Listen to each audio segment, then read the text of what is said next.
Olá, boa tarde, sejam todos bem-vindos ao De Bem com Você. No programa de hoje, a gente vai falar sobre a saúde gastrointestinal. A gente já sabe, já falou várias vezes aqui no programa, que para ter uma boa qualidade de vida, basta ter hábitos saudáveis, né? Uma alimentação adequada, praticar exercícios físicos e ir regularmente ao médico. Pois é, só que a Organização Mundial de Gastroenterologia registrou que 20% da população mundial sofre com algum problema intestinal. E dessa população, 90% só, que 10% na verdade, que procuram um médico. Os outros 90% não fazem nada ou se automedicam. E como o intestino é o nosso segundo cérebro, sendo responsável pela manutenção da nossa saúde física e mental, ele merece toda a atenção. É sobre isso que nós vamos falar no programa de hoje. Fique com a gente!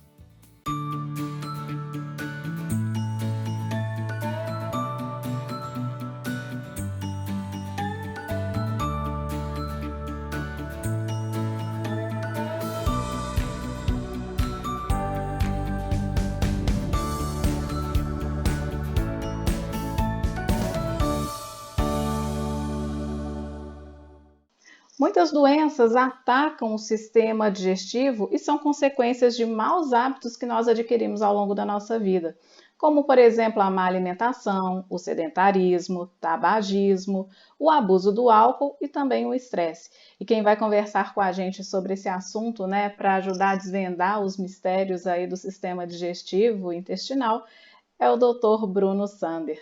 Dr. Bruno Sander é médico cirurgião endoscopista, especialista em gastroenterologia e nutrologia. Boa tarde, doutor. Seja bem-vindo aqui ao De Bem com Você. Como vai? Oi, tudo bem? É um prazer poder participar. Doutor, eu gostaria então que a gente é um sistema que abrange tudo, né, na nossa saúde física, por que não dizer até nossa saúde mental. Gostaria que o senhor começasse explicando como, onde começa e até onde vai o sistema digestivo. Basicamente, o sistema digestivo vai da boca ao ânus. Então, é todo o tubo digestivo. Além disso, ele inclui os outros órgãos que fazem parte do sistema digestivo, que é o fígado, que tem a função digestiva, que é o pâncreas, que também tem a função digestiva, além dos anexos, né, outras, a vesícula, tudo isso faz parte do sistema digestivo em geral. Então, qualquer tipo de órgão relacionado à digestão. O sistema digestório cuida dos níveis de água e nutrientes do organismo, e é na boca que esse processo complexo começa. O primeiro passo é a mastigação. Fazer isso com calma é importante, pois ajuda a produzir sucos gástricos. Ainda na boca, uma enzima da saliva começa a transformar os alimentos em substâncias menores, que chegam pelo esôfago até o estômago. Lá, os sucos gástricos agem criando uma pasta chamada quimo. O quimo vai para o intestino delgado e se mistura ao suco intestinal, bile e suco pancreático. Enquanto os nutrientes são levados pelo sangue para todo o corpo, o intestino grosso absorve água e, finalmente, a digestão termina com a eliminação do que o organismo não pode aproveitar. O estresse é um dos fatores que desencadeiam, né? Por que esse sistema é tão sensível ao estresse? Olha, todo mundo já deve ter ouvido falar de um termo que, na prática médica, não é correto, mas que é muito difundido, que é a gastrite nervosa. Quem nunca chegou ao médico e falou, doutor, eu tenho gastrite nervosa? Esse termo, em relação ao termo médico, ele não existe. Não existe gastrite nervosa. Porém, o que existe é uma dispepsia funcional. O que isso significa? A dispepsia é aquele sintoma que o paciente atribui à gastrite, que é uma queimação, uma azia, uma digestão ruim e que piora com o estresse. Porque quanto mais estressado, mais ansioso, a tendência é que o estômago produza mais ácido. E essa produção excessiva de ácido vão gerar esses sintomas, o que não é gastrite nervosa. Isso nada a ver com gastrite. São sintomas dispépticos. O estresse, ele como qualquer outra coisa no nosso corpo, ele age de uma maneira muito nociva para o sistema digestivo também, através de sinapses, descargas adrenérgicas, né, tem a ver com adrenalina, diminuição de serotonina, são regulações hormonais que acabam influenciando também nessa questão da digestão. E, principalmente, pacientes às vezes falam, doutor, nossa, a minha ansiedade faz com que eu tenha muita queimação ou muito refluxo, que é outra queixa comum. Às vezes o paciente na semana antes da prova, ele desenvolve um refluxo, ou ele tem um trabalho importante para apresentar, algo desse tipo, ou está passando por uma situação difícil, o refluxo vem assim, péssimo, piorando muito. Outra coisa que tem a ver com ansiedade, síndrome do intestino irritável. Isso já está provado pela medicina, que também tem total relação com a ansiedade. Tanto que, às vezes, é aquele paciente com queixa de distensão abdominal, né? A digestão fica ruim, às vezes tem cólica, a digestão, por estar lenta, às vezes tem uma constipação intestinal, evacuar. Isso tudo relacionado a situações de ansiedade e de estresse. Tanto que um dos tratamentos para síndrome do intestino irritável é que a gente trate a ansiedade. Por incrível que pareça, e você pensa assim, nossa, o paciente me procurou lá para tratar o intestino, saiu de lá com a prescrição de ansiolítico. Tem total relação. Isso, o ansiolítico vai controlar a ansiedade e, de maneira indireta, vai controlar esses outros problemas que vêm surgindo. Então, o estresse tem, sim, uma relação muito forte com os sintomas intestinais do paciente. E apesar de existir esse fator do estresse, né, existem alimentos que podem agravar isso, podem contribuir para isso, piorar? Sim, tem alimentos que pioram os sintomas. Por exemplo, a bebida alcoólica, ela tem um fator irritativo. O cigarro é um grande vilão do trato digestivo, né? Também piora muito, além de trazer mais chances de desenvolvimento de cânceres no trato digestivo.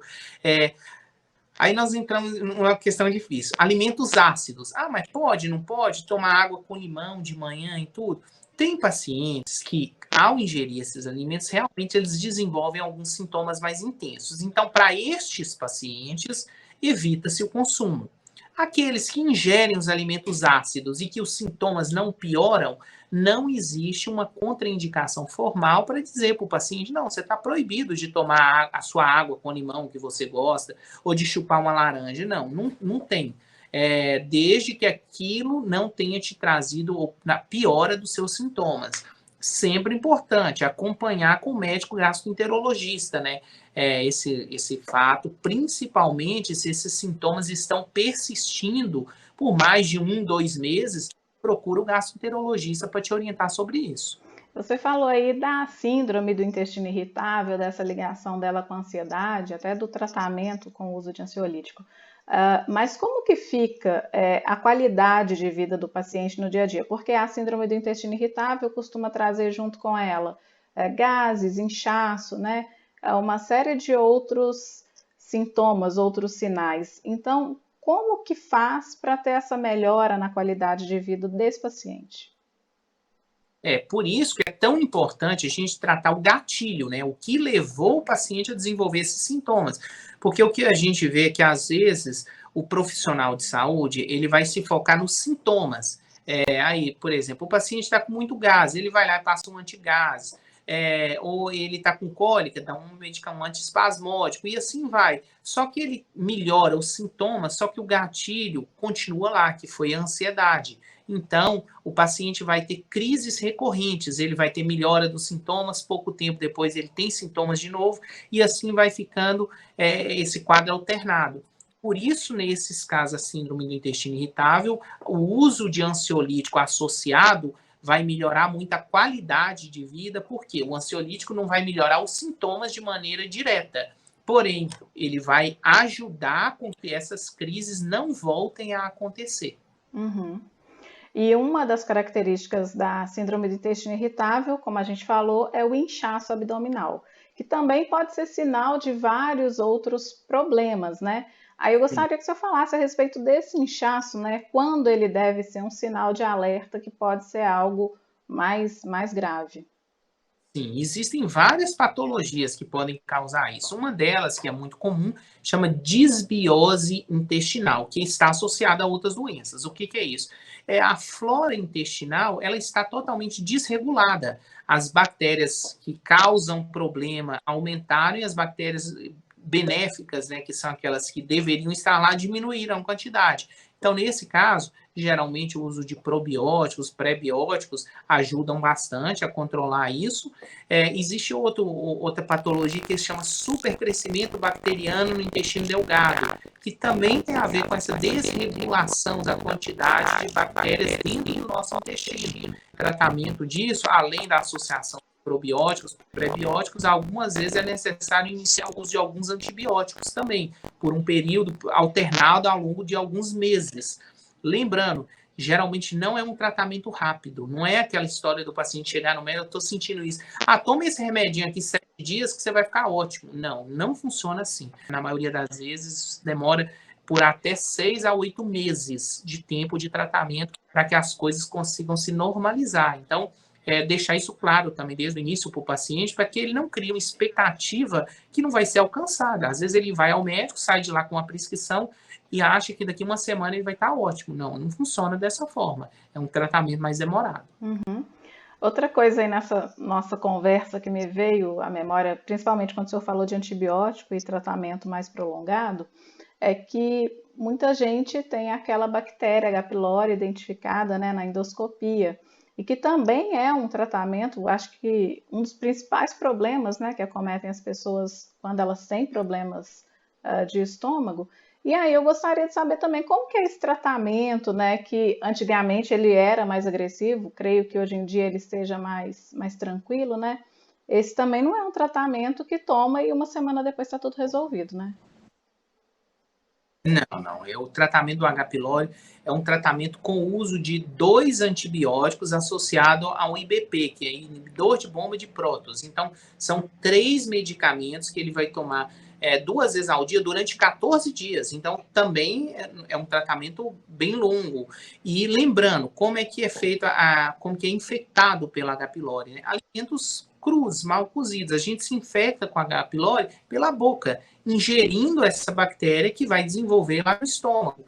Então, às vezes, o que não quer dizer que os hábitos alimentares do paciente sejam ruins de forma nenhuma. Às vezes ele foi lá um exemplo, num self-service, com aquela salada maravilhosa, e por algum motivo aquela alface lá não foi bem lavada, ele acabou se infectando pelo H. pylori. O H. pylori não tem relação direta, igual as verminoses, parasitoses, que às vezes falam assim, você não lavou bem sua mão, foi ao banheiro, não lavou a mão, não. É mais relacionada aos alimentos crus que estavam infectados, né, e que foram ingeridos. Mas é uma bactéria que deve sim ser tratada quando o diagnóstico, principalmente se ela estiver associada a sintomas dispépticos, né, sintomas no estômago, queimação, alguma outra coisa. E se houver na presença da endoscopia, se tem uma úlcera gástrica com H. pylori positivo, obrigatoriamente trata-se esse H. pylori. Então, e como é que a gente sabe que o paciente tem ou não H. pylori? Basicamente, 2 testes. O teste respiratório, são os mais comuns no Brasil, né, que é um teste de sopro, vai detectar basicamente se tem ou não a bactéria, e a endoscopia, que hoje é o mais usado no Brasil. Por quê? Qual que é a vantagem? A endoscopia, além de determinar se o paciente tem ou não essa bactéria através da biópsia, né, tem a biópsia, o teste da urease, a endoscopia também vai mostrar se existem outros problemas no estômago, coisa que o teste respiratório não fará. A única coisa que o teste respiratório vai te mostrar é existe ou não existe bactéria, ponto. A endoscopia não. Além da biópsia, por exemplo, se o paciente tiver um pólipo, uma alteração, através da endoscopia já se resolve esse problema também. Tá certo. Doutor, o primeiro bloco passou voando, a gente vai fazer um intervalo rapidinho e daqui a pouquinho de Bem com Você tá de volta.